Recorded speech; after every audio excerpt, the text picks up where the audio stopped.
Mr. Speaker, I'm talking about money now. Me like him clear in this plan. Point of order, blow me a Muslim. Government allocate him 200 million. He go to department blow you. No work this la work. Behind you sing out Ken now. All get a province, all get a district.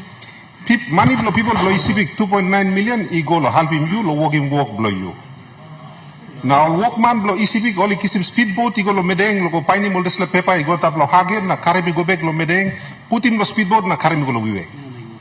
Now you stand up here and you criticizing people blow civic. Na talk also me blow fair. You did.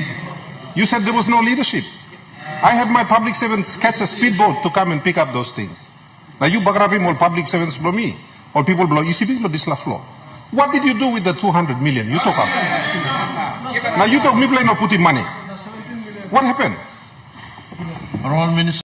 The whole country is aware that we have currency in free fall, the devaluation of the guinea.